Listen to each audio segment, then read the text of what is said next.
सिंह। आप सभी का मेरे चैनल पर बहुत बहुत स्वागत है। तो फ्रेंड्स, आज के वीडियो में मैं आपको बताने जा रही हूँ फंगल इन्फेक्शन के बारे में कि फंगल इन्फेक्शन क्यों होता है, और साथ ही साथ हम बात करेंगे इसके कुछ होम्योपैथिक मेडिसिन के बारे में जो कि इसमें बहुत ही असरदार रोल प्ले करती है। तो अपना वीडियो स्टार्ट करने से पहले मैं आप लोगों से कहना चाहती हूँ कि अगर अभी तक आपने मेरा चैनल सब्सक्राइब नहीं किया है तो इसको सब्सक्राइब कर लें और साथ ही साथ बेल आइकॉन बटन जरूर दबाएं, जिससे कि जब मैं अपना नेक्स्ट वीडियो डालूं तो आपको इन्फॉर्मेशन मिल सके।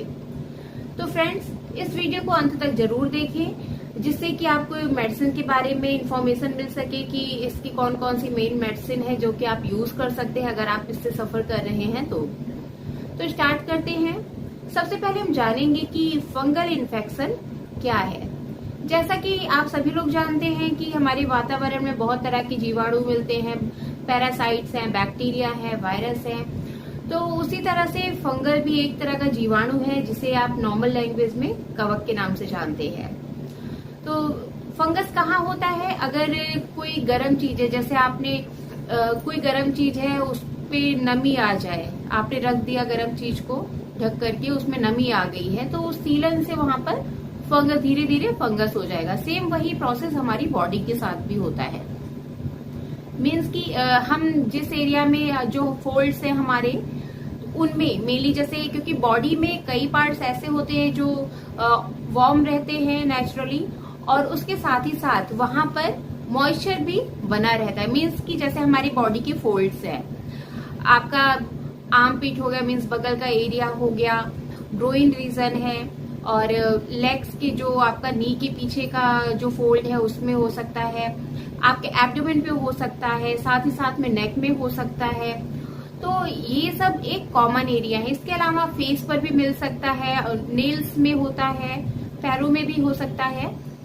तो ये सब एरियाज है कि फंगल इन्फेक्शन कहाँ कहाँ हो सकता है। क्योंकि जैसे फोल्ड्स हैं बॉडी के, ये फोल्ड्स मान लीजिए, इसको आप वर्किंग है या फिर घर में है, ज्यादा देर तक काम कर रहे हैं, कपड़े से ढका हुआ है और काम करते करते आपको यहाँ पसीना आ रहा है, पसीने की वजह से आपको फंगल इन्फेक्शन हो सकता है। क्योंकि पसीना जो होगा वो आप क्लीन नहीं कर पाएंगे, वैसे ही गीले में आप रहेंगे, तो उसकी वजह से इन्फेक्शन कॉमन है। तो ये तो रहा फंगल इन्फेक्शन के बारे में। अब हम जानते हैं कि क्या कारण हो सकता है। इसमें जो मेन कारण, जैसे अभी आपको मैंने बताया, अगर आपकी स्किन जो है वहां पर पसीना ज्यादा देर रुक रहा है, गीला रह रहा है, तो वो गर्म और ठंडे की वजह से नमी वहां पर हो जाती है, उस नमी की वजह से ही फंगल इन्फेक्शन हो सकता है। सेकेंड थिंग, कुछ डिजीजेस जैसे कि डायबिटीज है। डायबिटीज में क्या होता है कि किसी भी चीज के लिए उसकी इम्यूनिटी जो होगी पेशेंट की वो लो रहती है, इन्फेक्शन जल्दी फैलता है। उसी तरह से फंगल इन्फेक्शन भी उनमें बहुत ही कॉमन है। लो इम्यूनिटी भी इसका एक मेन रीजन है। और इसके अलावा कुछ मेडिसिन, जैसे जो लोग ज्यादा स्टेरॉइड यूज करते हैं उनमें भी फंगल इन्फेक्शन तेजी से फैलता है। स्पोर्ट्स पर्सन या जो स्विमिंग ज्यादा करते हैं तो उन लोगों में भी मिल सकता है। स्पोर्ट्स पर्सन में जैसे शूज ज्यादा देर तक पहन के रखा है तो उसकी वजह से पैरों में नमी आ जाती है पसीने की वजह से, तो पैरों में भी इन्फेक्शन ये फैल सकता है। सोल्स में ये टो से स्किन निकलना शुरू होगा धीरे धीरे उंगलियों के बीच से, और पूरे पैर में फैलने लग जाता है, जिसको आप एथलीट फुट के नाम से भी जानते हैं। और जैसे स्विमिंग मैन जो स्विमिंग करते हैं तो उन लोगों में भी ज्यादा देर तक गीले रहने की वजह से उनमें फोल्ड्स में, उनकी बॉडी में नमी आने की वजह से भी इन्फेक्शन फैल सकता है। तो ये तो कुछ मेन कारण है कि किस वजह से फंगल इन्फेक्शन होता है। अब हम जानते हैं इसके सिम्टम्स की कि क्या क्या लक्षण मिलते हैं अगर आपको फंगल इन्फेक्शन है। आप कैसे जान पाएंगे? तो इसमें जो रिंग वर्म यानी रिंग वर्म है या फंगल इन्फेक्शन है तो इसमें गोल चकत्ते मिलते हैं, गोल चकत्ते होंगे। साथ में जो सेंटर एरिया होगा वो तो लगभग स्किन के कलर का होगा, लेकिन जो पेरिफेरी यानी आउटर एरिया होगा, आउटर एरिया में थोड़ा रेडनेस मिलेगा, साथ साथ ही स्केलिंग भी देखने को मिलेगा, थोड़ा सा उभार भी रहेगा, छोटे छोटे दाने भी हो सकते हैं। किसी किसी केस में उसमें से माइल्ड डिस्चार्ज भी रहता है, हल्का वाटरी या पस डिस्चार्ज भी मिलता है अगर केस पुराना होने लग जाता है। और कभी कभी क्रस्ट फॉर्म में भी देखने को मिलता है। साथ ही साथ मेन सिम्टम क्या है कि ईचिंग बहुत ज्यादा होती है। जिनको भी फंगल इन्फेक्शन है उनमें बहुत ज्यादा खुजली पाई जाती है, वो जो अफेक्टेड एरिया है उसमें। और मेन चीज कि ये एक फैलने वाली बीमारी है, जिसको भी फंगल इन्फेक्शन है, अगर वो दूसरे पर्सन के कांटेक्ट में आता है, मींस कि दूसरा पर्सन जो है अगर इन्फेक्टेड पर्सन के डायरेक्ट कांटेक्ट में आ रहा है या उसके क्लॉथ्स यूज कर रहा है और कॉम यूज कर रहा है, तो ये सब चीजें एक इन्फेक्शन फैलने का एक कॉमन जरिया होते हैं। इसलिए अगर आपके फैमिली मेंबर या फ्रेंड्स में कोई इससे इन्फेक्टेड है तो उससे उसकी चीजों को यूज करना अवॉइड करें, उसके कपड़ों को अलग से धोया जाए, मिक्स ना हो, साथ ही साथ में कपड़े शेयर ना करें, मीन्स कि एक दूसरे के कपड़े आपस में अदला बदली ना करें, उसके चीजों को यूज ना करें। अगर जो पर्सन है अगर उसके बालों में यानी स्कैल्प पे इन्फेक्शन हो गया है, फंगल है, आप उसकी कॉम्ब यूज कर रहे हैं, तो उसके थ्रू ये इन्फेक्शन जो है वो आप में भी फैल सकता है। तो ये तो रहे कुछ मेन लक्षण। अब हम बात करते हैं इसके कुछ ट्रीटमेंट के बारे में। तो सबसे पहले हम जानेंगे इसके जनरल मेजरमेंट क्या है, ट्रीटमेंट क्या है।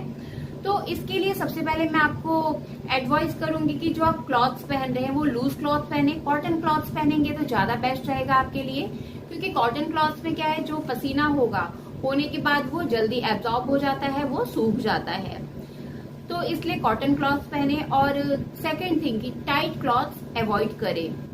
अगर आप टाइट क्लॉथ्स पहन रहे हैं, लाइक जीन्स आप पहनते हैं और आपको फंगल इन्फेक्शन है, तो वो बढ़ने का चांस रहता है और भी, तो आपके ग्रोइंग रीजन में भी बढ़ सकता है, साथ साथ में आपके जो फोल्ड्स हैं उनमें भी हो सकता है। तो इसलिए टाइट क्लॉथ उसको अवॉइड करें। फीमेल्स में भी जो होगा ब्रेस्ट एरिया के आसपास भी फंगल इन्फेक्शन बहुत ही कॉमन है। तो इन सब चीजों का ध्यान रखना है कि टाइट क्लॉथ्स, अगर आपको फंगल इन्फेक्शन है ऐसे एरियाज में, तो टाइट क्लॉथ्स को अवॉइड करना आपके लिए ज्यादा बेस्ट रहेगा। और नेक्स्ट है कि जो आपके कपड़े हैं उनको अच्छे से सुखा करके ही पहने। गीले कपड़े पहनने से आपको इन्फेक्शन हो सकता है, फंगल इन्फेक्शन आपका बढ़ सकता है। तो इसलिए हमेशा ध्यान रखें कि आपके कपड़ों में मॉइस्चर बिल्कुल भी ना रहे। और नेक्स्ट की स्क्रैचिंग अवॉइड करें। स्क्रैचिंग अवॉइड करना मीन्स कि मान लीजिए आपको किसी एरिया में फंगल इन्फेक्शन है, आपने उसको स्क्रैच किया, तो स्क्रैच करने से जो उसके पार्ट्स हैं इन्फेक्शन के, वो आपके नेल्स में आ सकते हैं और वो अदर पार्ट्स को भी इन्फेक्ट कर सकते हैं। साथ ही आपके नेल्स में भी फंगल इन्फेक्शन हो सकता है। तो इसलिए अपने नेल्स को हमेशा कट करके रखें और ध्यान रखें कि स्क्रैचिंग आप अवॉइड करें। तो ये तो थे कुछ जनरल मेजरमेंट। अब हम बात करते हैं इसके होम्योपैथिक ट्रीटमेंट के बारे में। तो होम्योपैथिक में इसके लिए बहुत ही अच्छी मेडिसिन है, लेकिन साथ ही साथ मैं आपको बताना चाहूंगी कि जैसे बहुत से लोग होते हैं वो केमिस्ट के पास जाते हैं, मेडिकल स्टोर पे, और खुद ही बता करके अपना सेल्फ ट्रीटमेंट ले लेते हैं, या तो अपने रिलेटिव से पूछ करके कि हाँ मुझको फंगल इन्फेक्शन है, मैं कौन सी मेडिसिन लूं, और वो भी बता देते हैं हाँ आपको ये क्रीम यूज करनी है या ये मेडिसिन यूज करनी है। तो आपको इस चीज को अवॉइड करना बहुत ज्यादा जरूरी है, क्योंकि जो मेडिसिन है इसमें जो क्रीम्स आती हैं उनमें मोस्टली सभी क्रीम्स में स्टेरॉइड मिला होता है, और वो स्टेरॉइड आपकी स्किन के लिए, आपकी बॉडी के लिए बहुत ही हार्मफुल होता है। उससे जो आपकी स्किन है उसके हैबिचुअल हो जाती है, और धीरे धीरे जो होगा कि आपका जो आपने 2 दिन लगाया, 2 दिन में आपका जो इन्फेक्शन है वो ठीक हो जाएगा, लेकिन क्रीम को छोड़ने के बाद से इन्फेक्शन जो होगा वो वापस आ जाएगा और ज्यादा बढ़ करके होगा। तो उससे आपको परेशानी ज्यादा होगी। इसलिए इन सब चीजों को अवॉइड करना चाहिए। किसी अच्छे डॉक्टर से कंसल्ट करके ही मेडिसिन यूज करें। तो बात करते हैं होम्योपैथिक मेडिसिन की। होम्योपैथिक मेडिसिन में सबसे पहली मेडिसिन जो कि बेस्ट मेडिसिन है, टेल्यूरियम 30। तो टेल्यूरियम 30 इसमें क्या क्या लक्षण आपको देखने को मिलेंगे, किसको दे सकते हैं। इसमें जो मरीज होगा उसके फेस पे, अगर फेस पे आपको फंगल इन्फेक्शन है तो उसके लिए बहुत ही अच्छा ये है मेडिसिन। और साथ ही साथ अगर आपको उसमें से स्मेल आता है, गार्लिक यानी लहसुन टाइप का स्मेल आ रहा है, बदबू आ रही है, तो आप इस मेडिसिन को यूज करें, उसके लिए ये बहुत ही अच्छी मेडिसिन है। साथ ही साथ इसमें ईचिंग भी प्रेजेंट रहता है। तो टेल्यूरियम 30 को आपको दिन में 3 बार यूज करना है, सुबह दोपहर शाम 2-2 बूंद यूज कर सकते हैं। नेक्स्ट मेडिसिन की बात करते हैं जो कि है रस्टॉक्स। रस्टॉक्स कौन ले सकता है, किसमें सुटेबल है। अगर आपके फेस पर है फंगल इन्फेक्शन है, फेस के अलावा आपके ट्रंक पे है, बैक पे है, तो भी आप इसको यूज कर सकते हैं। और साथ ही साथ इसमें एक स्टिकी मतलब जो डिस्चार्ज होगा, वाटरी स्टिकी थोड़ा चिपचिपा सा डिस्चार्ज निकलता है। तो ये इसके लिए बहुत ही अच्छी मेडिसिन है। इसके अलावा अगर बच्चों में फंगल इन्फेक्शन है, बच्चों के अगर फंगल इन्फेक्शन हो रहा है किसी भी पार्ट में, तो उसके लिए भी ये बहुत ही अच्छी मेडिसिन है। तो इस मेडिसिन को कैसे यूज करेंगे? रस्टॉक्स को 30 पोटेंसी में यूज करना है, 2-2 बूंद सुबह, दोपहर, शाम। अगर इन्फेक्शन बच्चों में है तो इसकी 1-1 बूंद दिन में 3 बार यूज करना है। अगली मेडिसिन की बात करते हैं जो कि है हाइड्रोकोटाइन मदर टिंचर। इस मदर टिंचर की आपको 10-10 बूंद दिन में 3 बार यूज करनी है।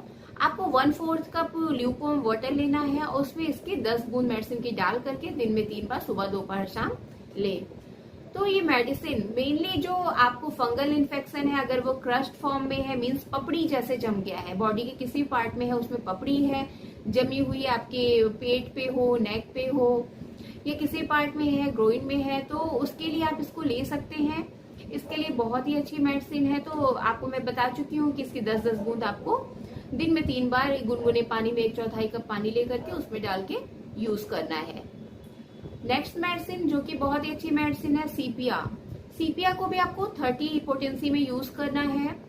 अगर आपके बियर्ड एरिया में, मीन्स आपके दाढ़ी के एरिया में या मूंछ के एरिया में आपको फंगल इन्फेक्शन हो गया है, साथ ही साथ ईचिंग बहुत ज्यादा हो रही है, इतनी ज्यादा खुजली हो रही है कि आप खुजलाते जा रहे हैं लेकिन उसके बाद भी कोई रिलीफ नहीं मिल रहा है, तो सीपिया आप यूज कर सकते हैं। इसमें बहुत ही सुटेबल है, बहुत ही जल्दी असर करती है।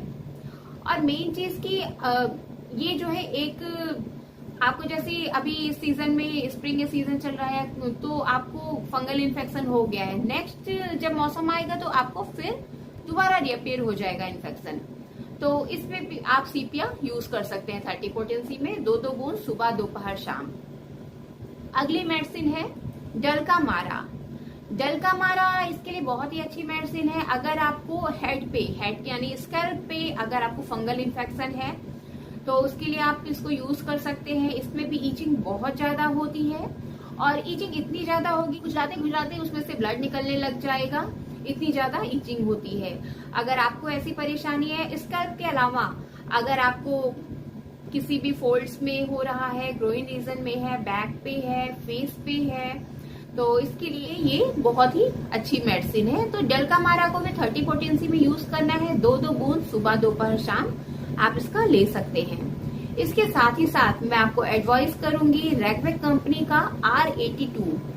ये किसी भी तरह का फंगल इन्फेक्शन हो उसमें ये बहुत ही सुटेबल है, चाहे आपकी बॉडी के किसी भी पार्ट में हो इन्फेक्शन। तो जो मैंने आपको भी मेडिसिन बताई हैं उनमें से जो आपके लिए सुटेबल रहे उसके साथ में आप R82 लेंगे तो आपको बहुत जल्दी रिलीफ मिलेगा। तो R82 को भी इसके आपको 10 से 15 बूंद 1/4 कप वाटर में लेके दिन में 3 बार यूज करना है।